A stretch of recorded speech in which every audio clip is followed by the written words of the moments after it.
For many years humanity tried to live in peace with the galaxy. When Earth first joined the Galactic Council, its leaders believed cooperation would bring safety, knowledge, and growth. The Council was made of old and powerful species who looked down on humans as newcomers. They gave Earth a place in the chamber, but never a voice that mattered. Still, humanity endured.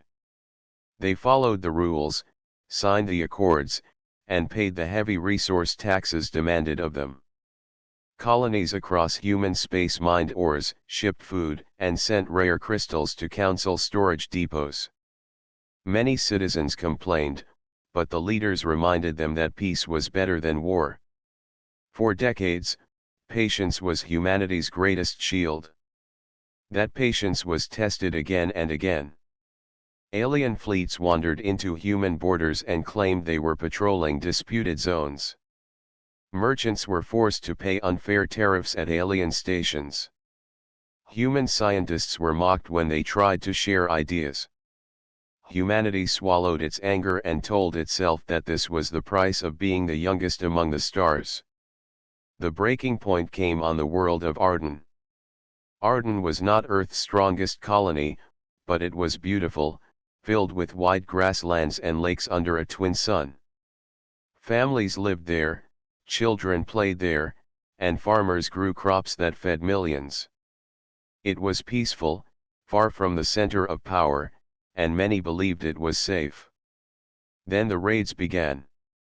A fleet from the Krogan Dominion swept into Arden's orbit. The Krogans were an old warrior species, broad and scaled, proud of their strength.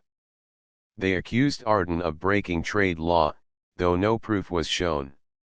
With no warning, they bombarded defense towers, disabled orbiting satellites, and landed troops on the surface. The people of Arden fought as best they could. Local militias armed with rifles tried to resist, but they were no match for plasma fire and heavy walkers. Cities fell in hours. Thousands were taken as slaves, loaded onto transports like cargo. Homes were burned. Children were separated from their families. Word of Arden's fall reached Earth within days. Outrage spread like fire. Across human colonies, citizens filled the streets demanding answers. "Where is the council?" they shouted. "Where is justice?" The council chamber on the world of Xiron was silent when humanity spoke. The human ambassador, a man named Callan, stood before the gathered species and demanded action. He showed images of Arden's ruined cities and broken families. He called for punishment against the Krogan Dominion. But the council did nothing. Some alien delegates claimed the evidence was unclear. Others said Arden was too far away to matter. A few even laughed, saying humanity should learn that weakness brings loss. The chamber echoed with dismissive voices. Callan clenched his fists as he stood there, humiliated. His words were ignored. The pain of his people was dismissed as a local matter. The council's judgment was final: no sanctions, no aid, no justice. Back on Earth, leaders gathered in secret. The president, the admirals, and the generals sat in a dark war room. Around them, holographic maps showed the spread of hostile fleets and the vulnerable lines of human colonies. For years they had endured this treatment, always hoping patience would bring respect. But Arden's cries had cut too deep. Admiral Ross, a quiet man with iron-gray hair, spoke first. "If we remain silent now, we will remain slaves forever. They do not fear us. They do not respect us. They think humanity will always bend." The room was heavy with silence. Everyone knew his words were true. The president finally spoke. Her voice was calm, but her eyes burned. "We gave them patience. We gave them loyalty. And they answered with chains. No more." The decision was not made lightly. War with the Council meant facing 6 of the greatest powers in the galaxy. But patience had reached its end. Humanity would not be mocked, ignored, or enslaved any longer. In the days that followed, human fleets began to move. War factories lit up across Mars, Titan, and the Belt. Carriers left their docks with fresh squadrons of fighters. Soldiers trained day and night, knowing what was coming. Citizens, though afraid, supported the call. They donated supplies, volunteered for service, and whispered a single word to one another: revenge. The galaxy did not yet know it, but history was about to turn. Humanity's patience had snapped. The Six-Day War, a storm that would shake the stars, was about to begin. The Galactic Council had seen many wars in its long history. Entire species had fought for centuries, and some had been erased from the stars. Yet never had the Council believed that humanity, the youngest member of their order, would be bold enough to declare war. For years, the other species mocked humans. They called them reckless, emotional, and naive. They believed humanity lacked the numbers, the fleets, and the technology to stand against the elder races. So when whispers spread that Earth's leaders were preparing for open defiance, the Council laughed. But the laughter died on the day of the declaration. The Hall of Concord on Xiron was a grand chamber built of crystal and steel, where the voices of hundreds of species echoed beneath a towering dome. Delegates sat in curved rows, each representing their home worlds. At the center, under the Council's great banner, stood the human ambassador, Callan. His face was pale from sleepless nights, but his voice was steady. He carried no weapon, only a datapad filled with records of Arden's destruction. When the chamber fell silent, he raised his hand and began to speak. "Humanity has been patient," he said. "We followed your laws. We gave our resources. We honored your treaties. But patience has its limit. You allowed the Krogan Dominion to enslave our people. You allowed our children to be taken. You dismissed our cries for justice. And now, we say enough." Murmurs spread through the chamber. Some laughed again, thinking it was a bluff. Others leaned forward, curious. No one expected what came next. Callan lifted his datapad and displayed the official message from Earth's Council of Leaders. The words glowed across the chamber walls for all to see. From this moment, humanity declares war on the Krogan Dominion, the Sarkin Empire, the Vroth Collective, the Jorah Hierarchy, the Tellan Syndicate, and the Core Alliance. You call yourselves great powers. To us, you are oppressors. For every life taken on Arden, for every insult thrown at Earth, we will answer with fire. Gasps filled the chamber. Some delegates shouted in disbelief. Others pounded the tables in outrage. To declare war on one council member was madness. To declare war on 6 at once was beyond reason. The High Speaker, an ancient being with silver skin, rose from his seat. "You cannot be serious," he said. "Do you wish to see your species destroyed? You are one world against empires that have lasted for thousands of years." Callan looked up at him with cold eyes. "We are not one world. We are billions. We are colonies across the stars. We are a people who have been patient for too long. And we will finish this not in centuries, but in days." His final words echoed like thunder. The chamber erupted into chaos. Some shouted for sanctions, others for immediate attacks on Earth. Yet beneath the noise, a strange unease spread. There was something in the human voice, something in the calm promise of swiftness, that unsettled the council. While the chamber raged, Earth was already in motion. Admiral Ross stood aboard the command ship Resolute, watching as fleets gathered near Mars. Carriers, cruisers, and destroyers formed in disciplined lines, their engines glowing bright against the dark. Drones carried supplies between ships. Squadrons of fighters waited for orders. Ross had spent his life preparing for a war he hoped would never come. Now that it had arrived, he felt no hesitation.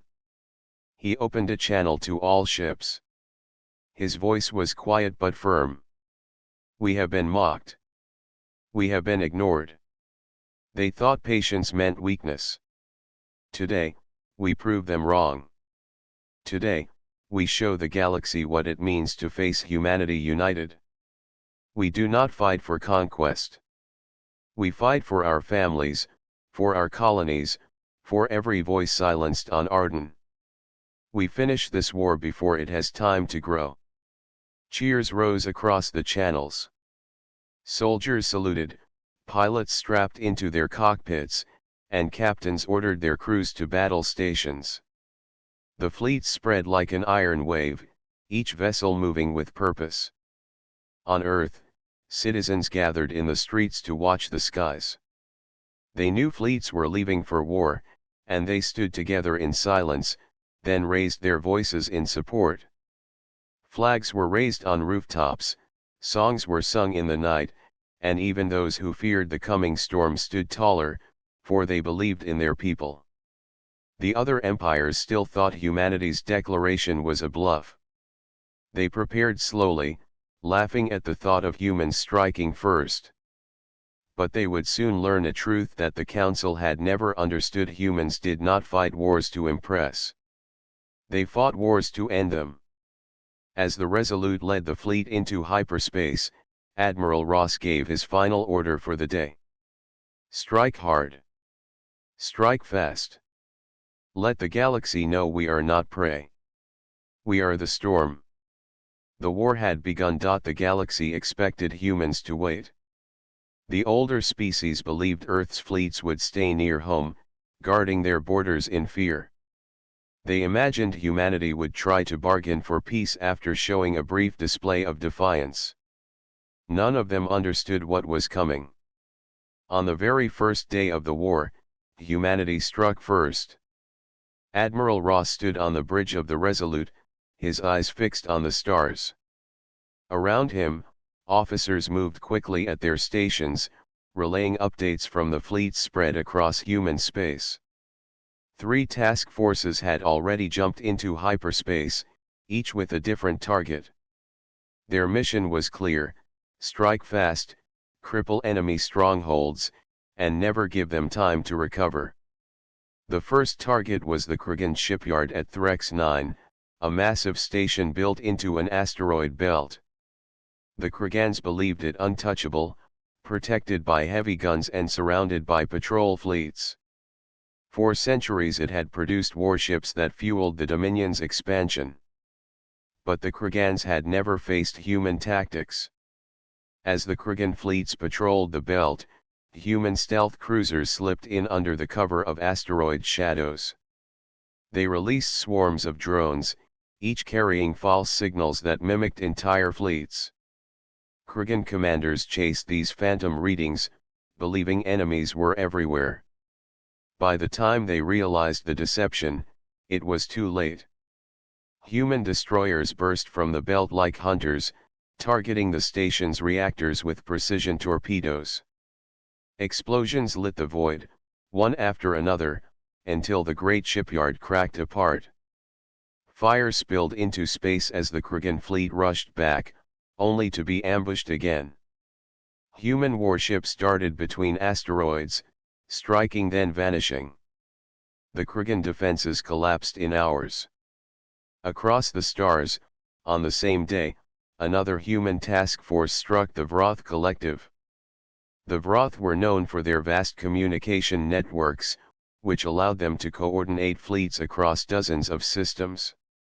Humans knew if those networks stayed alive, the enemy would regroup quickly. So the humans cut the network. Electronic warfare ships jumped into orbit above Vroth relay worlds. They unleashed storms of jamming signals that blinded entire sectors. Data lines fell silent, fleets lost contact, and command chains broke apart. Vroth ships fired blindly into the dark, unable to tell friend from foe. Within hours, their proud network had been reduced to silence, leaving the collective scattered and confused. The third blow came against the Tellan Syndicate, a group of mercenary clans who prided themselves on their fortresses. The Syndicate believed their defenses were impossible to breach. Massive walls of orbital cannons surrounded their stronghold stations. The humans did not try to breach them. They simply went around. Carriers released wings of bombers equipped with rail weaponry that tore through supply convoys. Fuel depots went up in flames. Weapon caches detonated. Factories went dark as power grids collapsed. By nightfall, the Syndicate's fortresses still stood, but their fleets had nothing left to supply them. In less than a single day, 3 great powers of the galaxy had been struck where they were most secure. Stations fell, fleets broke, networks collapsed. News spread quickly. Civilian ships carried the stories from system to system. Traders whispered of human warships appearing out of nowhere and vanishing like ghosts. Colonists spoke of alien soldiers fleeing before human marines. Even neutral worlds began to wonder if humanity had become something more than anyone expected. On the Resolute, Admiral Ross received the reports with calm satisfaction. He did not cheer, nor boast. He simply nodded as each victory was confirmed. His officers watched him with respect. To them, he was more than a commander, he was the steady hand guiding humanity through the storm. Do not let these victories make you careless, Ross told his captains during a fleet transmission. This is only the first day. They will strike back, and they will strike hard. But remember this, the galaxy thought we would bend. Today, they learned we will not. Meanwhile, on Earth and the colonies, the news of victory ignited hope. Families who had feared alien retaliation now stood taller. The people of Arden, still grieving their loss, heard of Krogan defeats and new justice had begun. Volunteers poured into recruitment centers. Factories worked through the night to produce more weapons, more ships, more armor.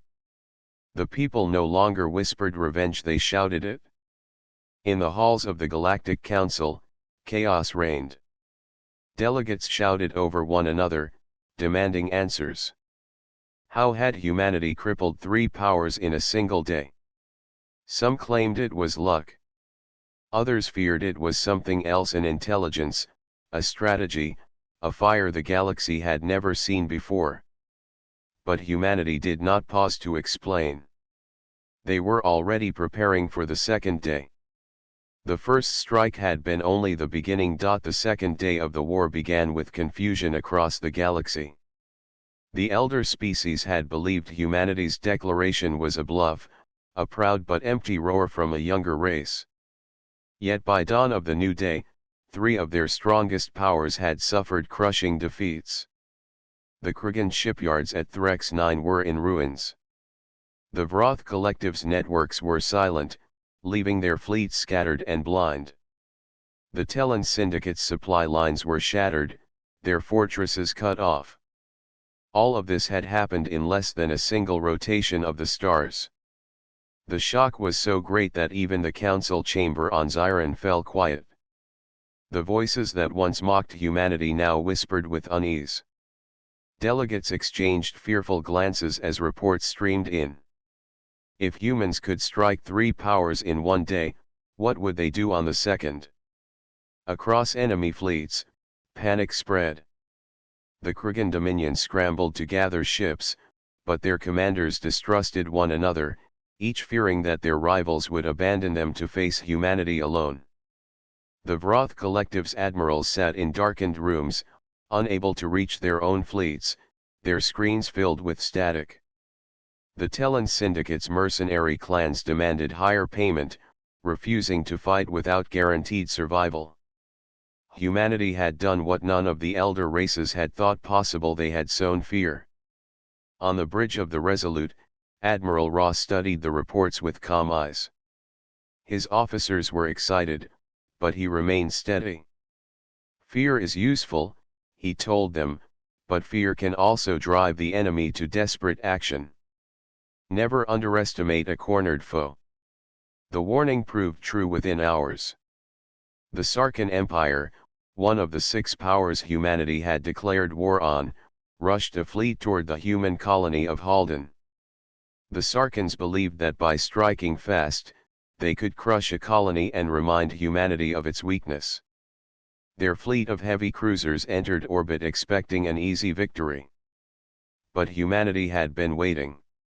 As the Sarkhans approached, hidden satellites activated, projecting false signals. The Sarkhans believed they faced only a small defense fleet. With confidence, they lowered their shields to deploy ground troops. That was when the trap closed. Human carriers emerged from hyperspace, releasing wave after wave of bombers.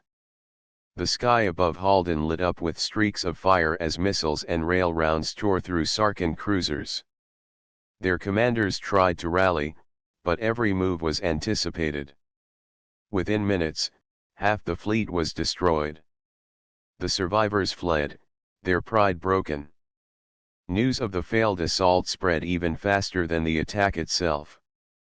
The Sarkhans had thought themselves predators, but they had been hunted like prey. Other empires began to hesitate.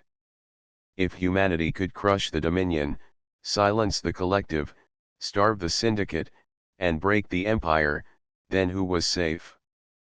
On human worlds, morale soared. Colonists who had lived in fear for years now stood proudly under the banners of Earth.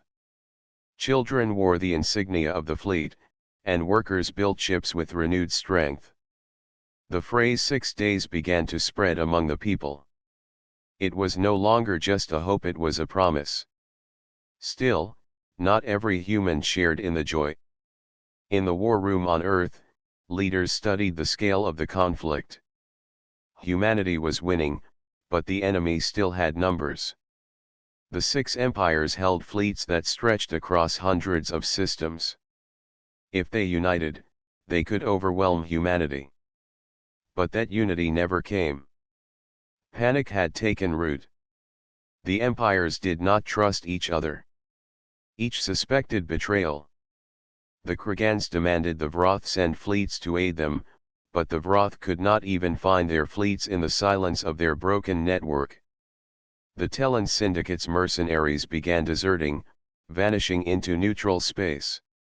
The Sarkhans licked their wounds and hesitated to strike again.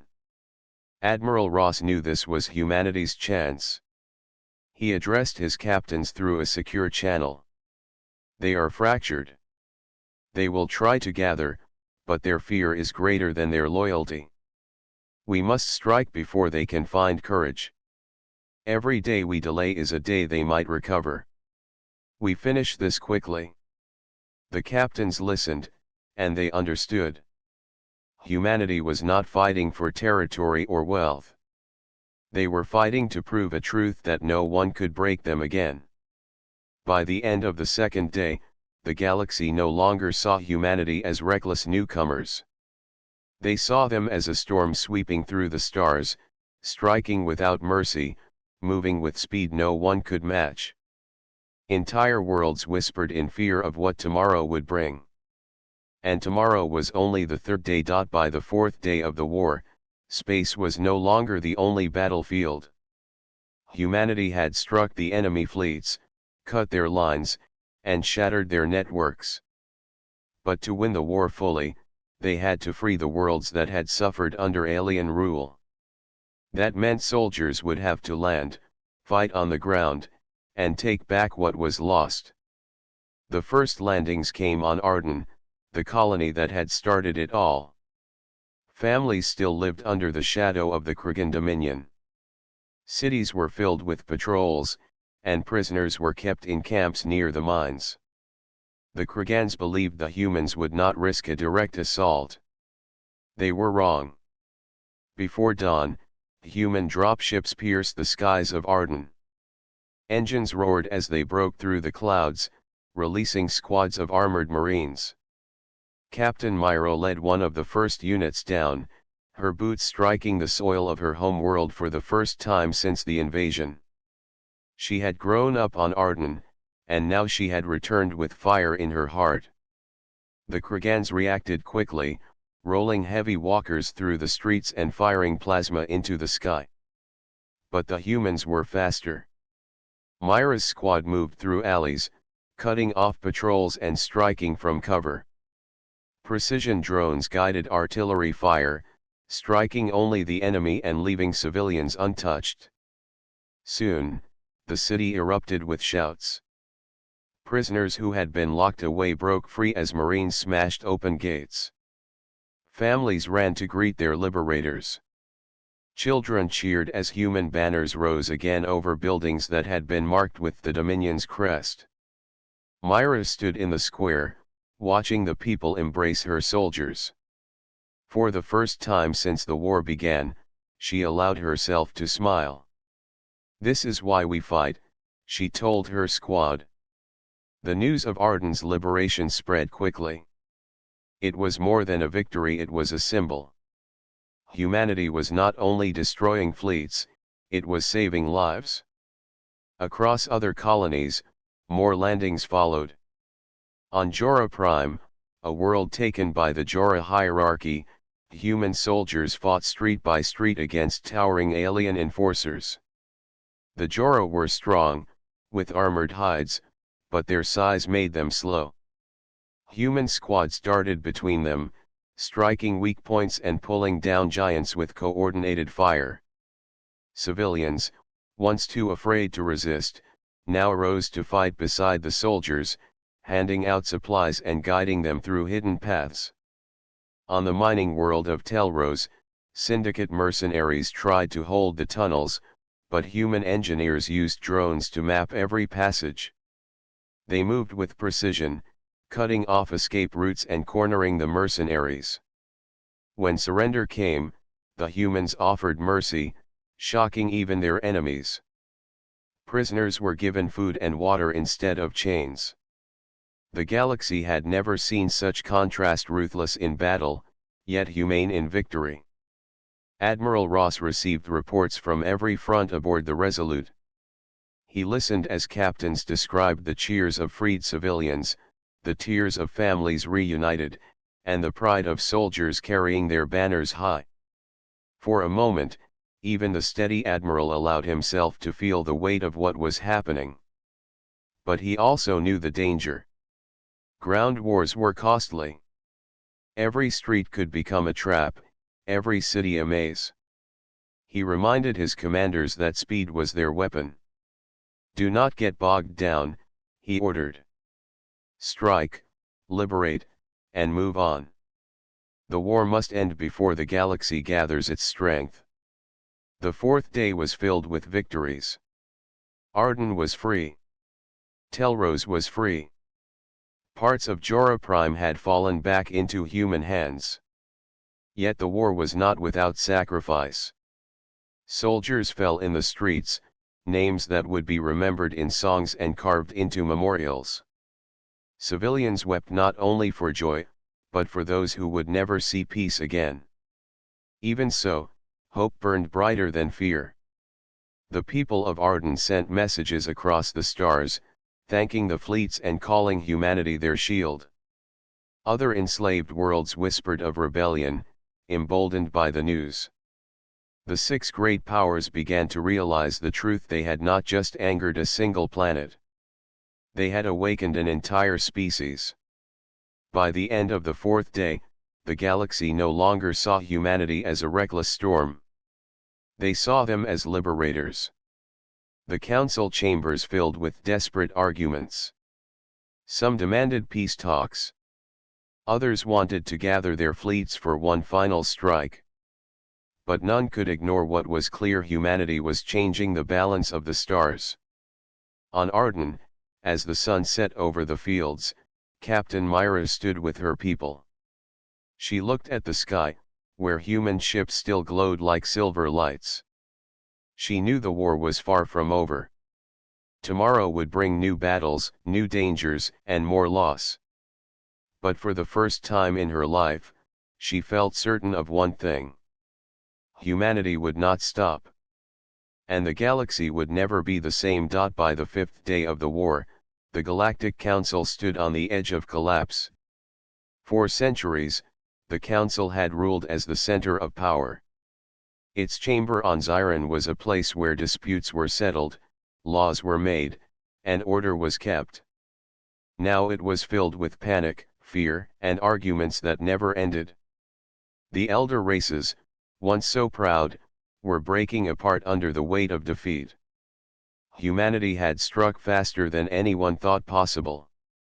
In less than a week, 3 powers had been crippled, one had been humiliated, and another had begun to retreat.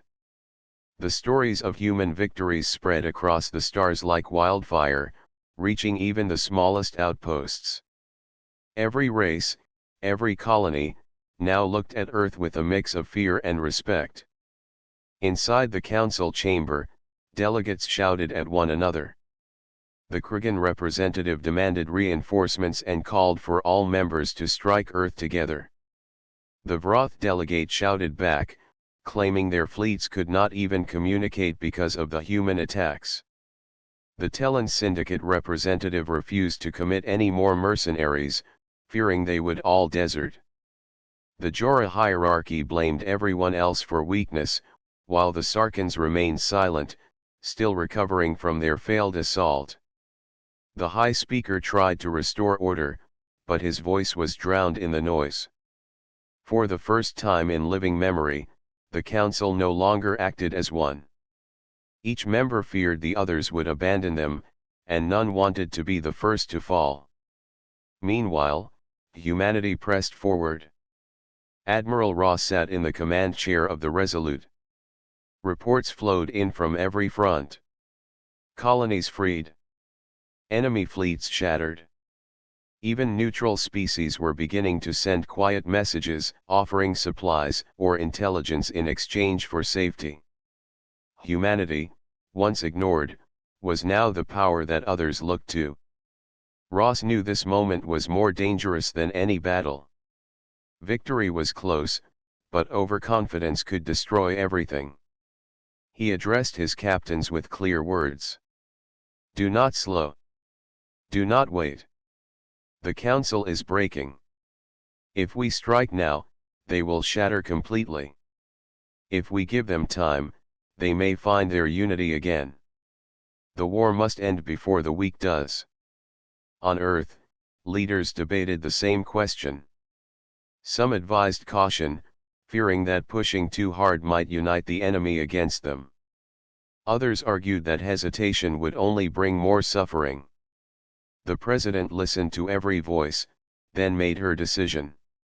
We did not choose this war, she said. But since it has come to us, we will finish it. Humanity will not beg for peace. Humanity will write it. That same day, humanity launched another series of strikes.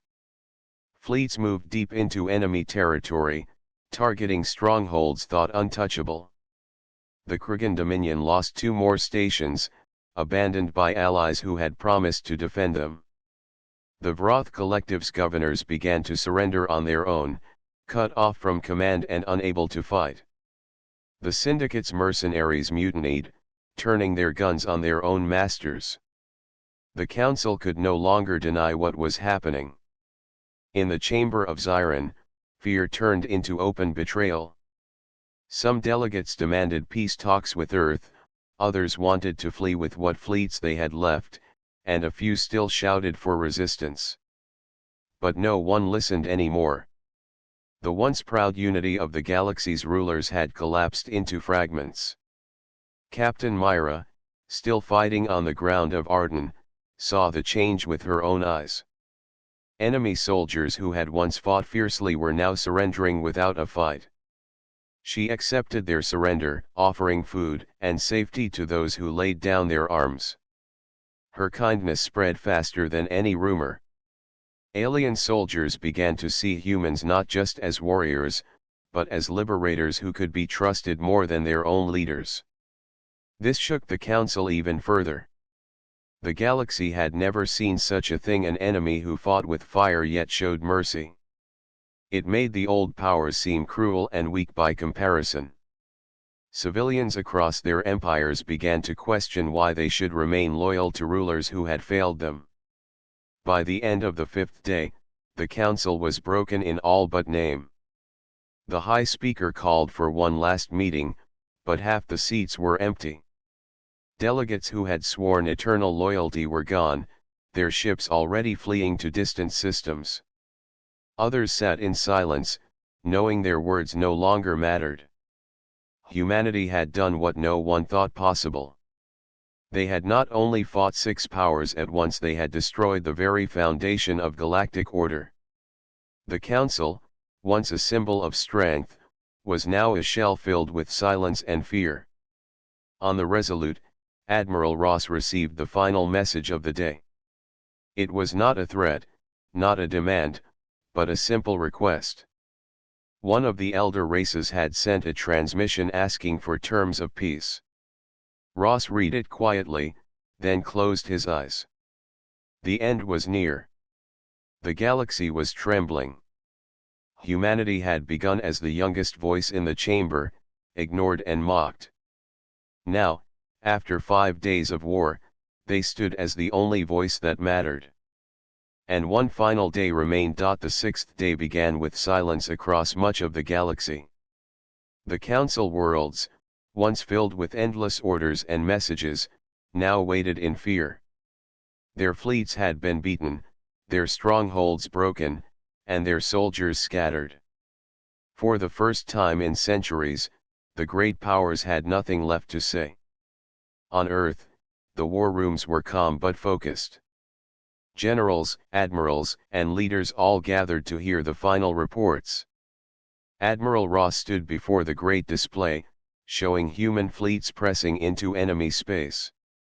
He did not smile. Victory was close, but he carried the weight of every life lost. The council is falling apart, Ross said. If we move with care, we can end this today. If we hesitate, they might rebuild their courage. Humanity must strike once more, not to destroy, but to decide the future. The President of Earth agreed.